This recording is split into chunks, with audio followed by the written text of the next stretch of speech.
Hello, everybody. Welcome along to this week's Golf Show. As ever, I'm joined by six-time European Tour winner Simon Dyson to look ahead to two good events this week. We've got the Kazoo Classic on the European Tour and the Wyndham Championship on the PGA Tour. Simon, welcome along as always. How have you been? Yeah, good, thanks. You?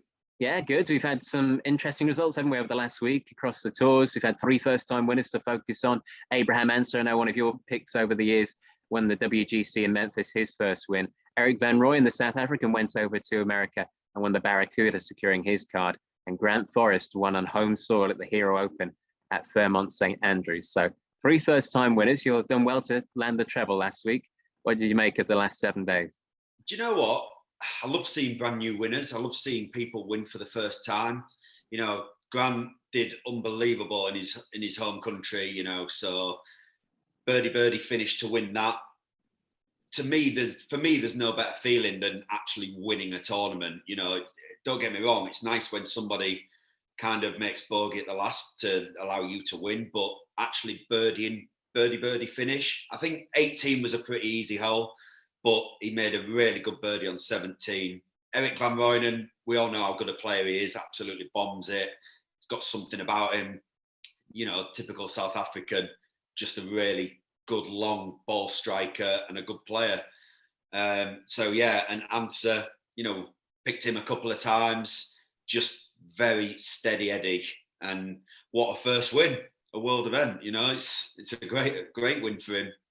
Yeah, it doesn't get much better than that, does it? Winning in a playoff, and we had some drama down the stretch as well. Surprising that the likes of Harris English and Bryson DeChambeau have done so well recently. Both struggled. It just goes to show that even the very best in contention can falter, Simon. Yeah, that was a surprise, to be fair, because it wasn't like they started poorly from the start of the rounds. They actually got it going and then lost it midway, which is quite surprising for two players like that. You know, English had led from day one.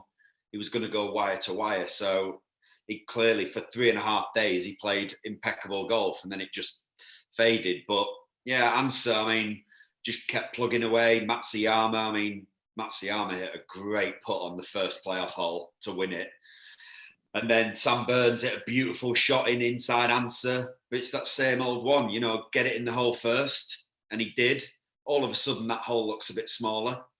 And it was. And to be fair, Sam Burns hit a really nice putt, just kind of lipped out on the low side. But like we said, great first time win for him.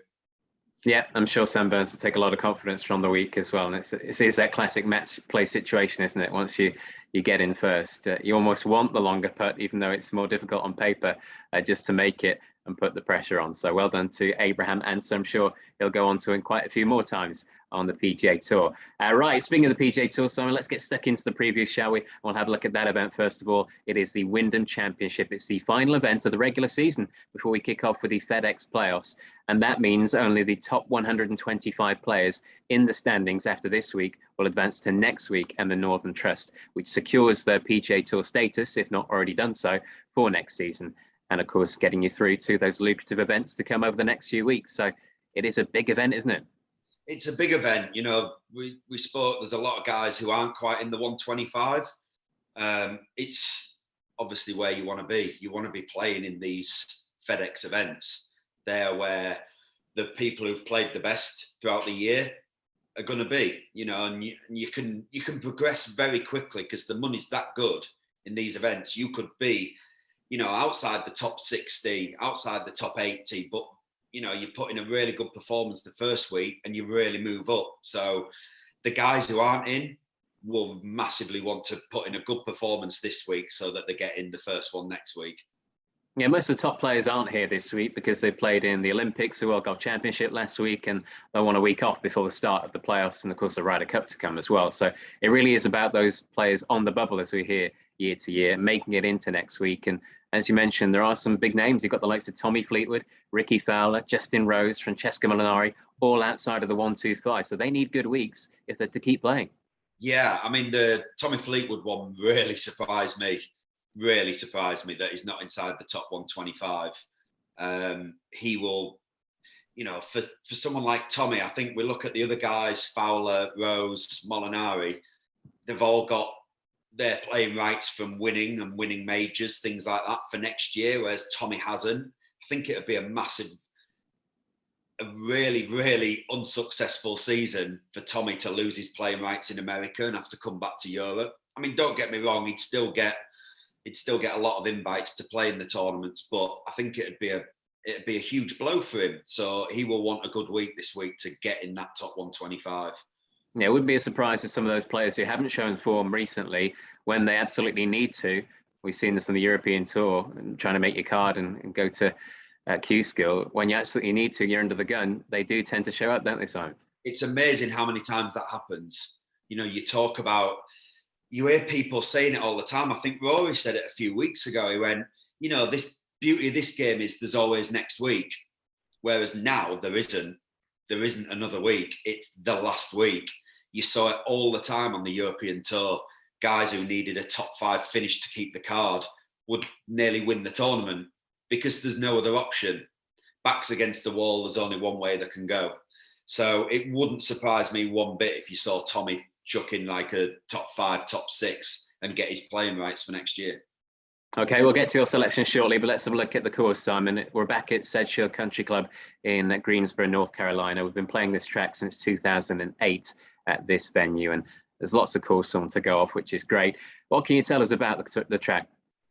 I mean, it's one of those courses that it's all about keeping it in play. Strategy is huge. You know, you'll see from my picks, well, what type of course it is. You know, you want approach play is going to be important. It's not the longest, 7,100 yards playing America, par 70. Putting, the scoring's always low. So it's about keeping it in play, good approach play, and then converting the shots into birdies. Yeah, over the last 5 years, 21 or 22 under par has won it. So it's a birdie fest, isn't it? It's not a one, as you say, particularly dominated by the bombers. You've got to put it in the right parts of the green, but get streaky with the putter. Yeah, so and that's it. You kind of know from the gun going off on Thursday morning that you're going to have to go low. So all your preparation will be dialing in those numbers on your irons, you know, converting the putts, practicing those 10, 12 footers for birdies, really focusing on attacking golf, which you're going to have to be. Get it in play off the tee and then really fire at those pins, because you're going to, like you said, you're going to need a lot of birdies. You're going to make a few bogeys. So you're going to need probably 6 or 7 birdies around. And that obviously requires very attacking golf. So that's the particular type of player you're looking for then? Yeah, someone who, you know, not afraid to go low, makes putts really well, approach plays good, and they're not necessarily bombers, but, you know, they know how to get it done. Okay, with that in mind, how many picks have you got, and who's the first one? I've gone for 3 this week. My first one, I picked him for this last year. It just cries out that he does well around here, and you'll see it. He's Webb Simpson. I've gone for Webb Simpson again. He's had 6 top 6s in the last 7 years around here. Won it back in 2011. He finished 15th last week in the world event, so playing nicely. And he's had, you know, the last 4 years, he hasn't finished out. He's had 3 top 3s in his last 4 years. And I think he finished 3rd last year when I picked him round here. Again, just cries out that this is his type of course. He's played okay last week, top 15. Must be doing some things good to finish top 15 in the world event. And yeah, he was literally the first name down for me. Yeah, he screams out, you've got to pick him this week. He always, year on year, tends to go well in this event. In fact, I think it's his favourite event because he named his daughter Wyndham after the sponsors of the event. So that shows you something, doesn't it? But you mentioned last week, that was a 64 yesterday to get into the top 15. So perfect prep, isn't it? I know yourself, if you going back when you were playing, Simon, if you shot a 64 final round the week before, it gave you a lot of confidence going into the next week. So much confidence. You know, you almost go into it a little bit different. You know, your preparation's a bit different going into the following week because you know it's little tweaks here and there. It's not, right, I need to really put some work in Tuesday, put loads of work in Wednesday, and then you fade away by Sunday because you're absolutely shattered. He will literally be going, right, I know I'm doing everything well. I literally just need a few tweaks here and there. I'm going to save my energy for the tournament. I know I play well. You know, it's no stress leading up to the gun, the gun going off on a Thursday. So I think his preparation will be really good leading up to this. Yeah, okay. It would be a surprise, wouldn't it, if he didn't play once again in this event, Webb Simpson. So that's the first pick. Who's your second? Second pick, I'm going to go Patrick Reed. Won this tournament back in 2013. I think it was his maiden win. Top 10 last year, finished 9th. Last 3 weeks, he's just been playing steady golf, 25th, 30th, 31st, something around those.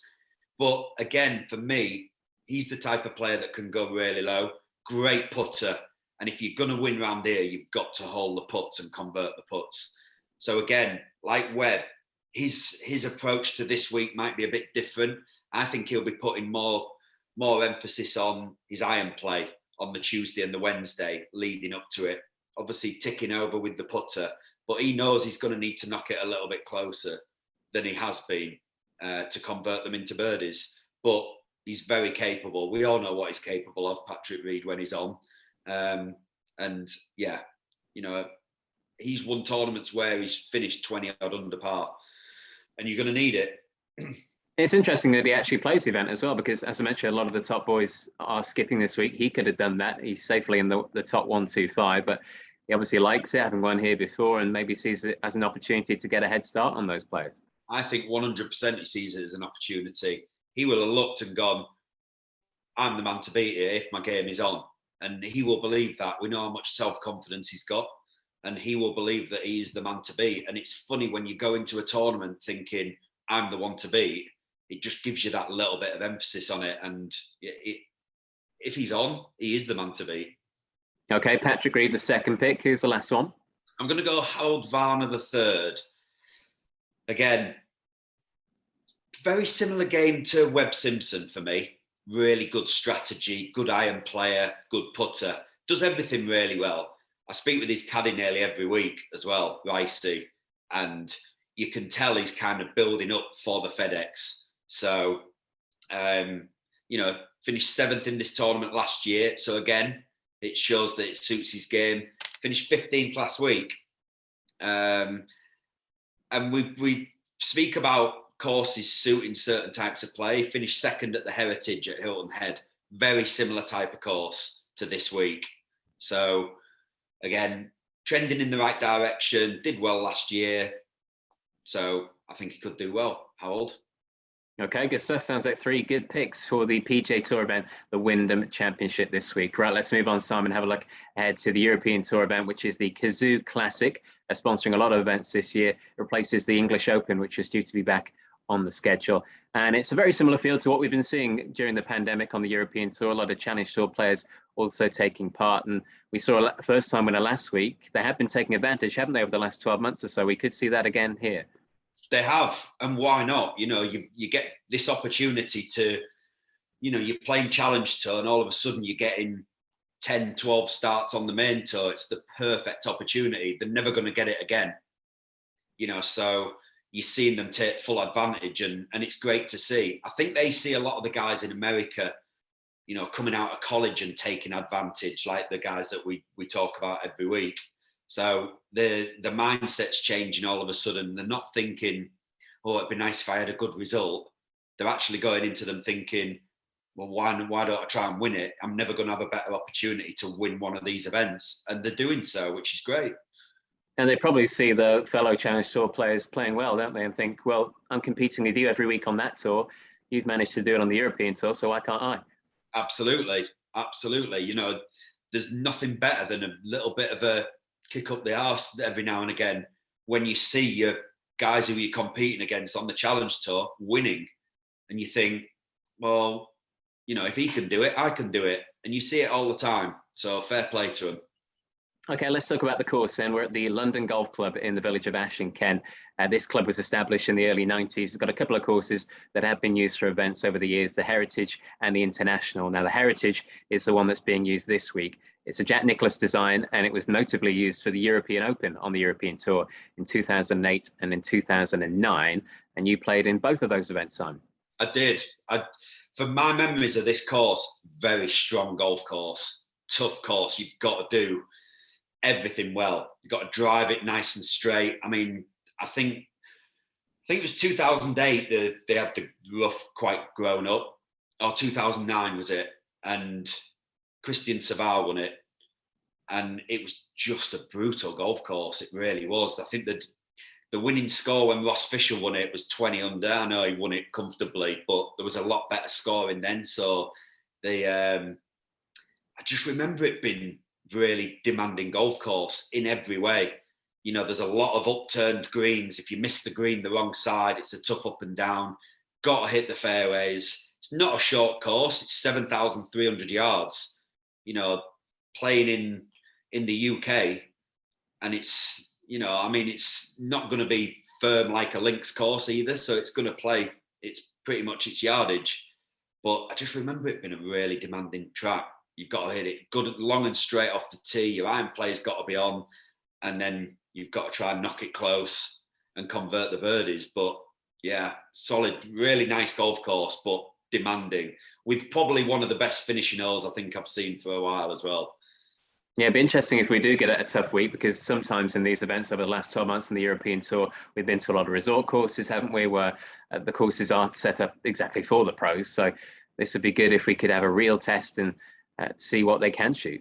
Yeah, it really would. And like I say, it is a very demanding course. You want somebody who's kind of got all aspects of the game to do well this week, or somebody who's coming in on a lot of good results and is very confident, because you're going to need to be confident around here. Okay, well, with that in mind, let's get to your picks. How many have you gone for? Who's the first? I've just gone for two this week. I've gone for Chase Hannah. You know, a lot of guys will think, who's he?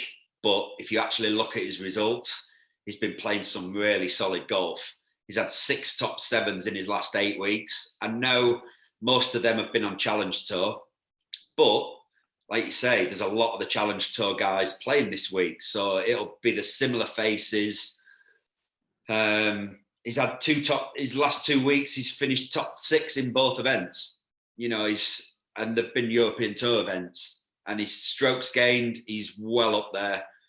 So I think he's finished 1st and 3rd strokes gained the last 2 weeks, which says a lot. You know, if you're finishing 1st and 3rd in strokes gained approach, you're doing a lot right, and you're going to need to this week. You know, he's just in really good form. He's buoyant, and like we say about that step up, you're seeing the guys win who are playing Challenge Tour. Perfect opportunity for him. Yeah, he's American, isn't he? I think he's 27 years old. He's been playing on the Corn Ferry and also on the Latino America Tour as well. So obviously the main goal for him is the PGA Tour eventually, but we've seen those sort of players come over, most notably Brooks Koepka, and do well in Europe before heading back to America. Pete Uline, people like that, you know, they all come over, start on Challenge Tour, win, get the European Tour card, win, get in the top 100, play in America, happy as Larry, you know. Win 4 majors. Yeah, win 4 majors. That's kind of where they're starting. So he will see the journey that these boys have taken and think, you know, that's what I have to do. But you have to win. And like I said, what an opportunity it is for him this week. Well, fingers crossed. Yeah, the next level of his progression comes this week at the Kazoo Classic. Right, one more pick. Who's the last? I've gone for Jordan Smith. I've played a lot with Jordan. Impressed me every time I played with him. Reminds me of a little bit like a Laurie Cantor, you know, just a really, really good, solid player, does everything well. I remember saying that about Brooks Koepka when I first played with Brooks, played with him in France on a Challenge Tour event. And there wasn't one part of his game where I thought, well, he needs to improve that. And Jordan's a bit like that, you know, drives it really nice, swings it beautifully, drives it nice, not much deviation there. Iron play is good putter, but a fantastic temperament. And you're going to need it this week, because it's going to throw some curveballs at you this week, this course. And you're going to need to just keep your head and focus on the next shot in hand. And he does that really well. You know, he finished 3rd 2 weeks ago and finished, top 30 last week. So playing nice, you know, getting the job done. But like I said, just a great all-round player. Yeah, his temperament has been challenged, hasn't it, in the last 2 weeks, because he's had poor final rounds on both occasions, notably a couple of weeks ago in Northern Ireland when he had a chance to win with Ross Fisher. So he'll be determined, won't he, to try and put that right? He will. He will. He's getting himself in good positions, and that's the best thing about it.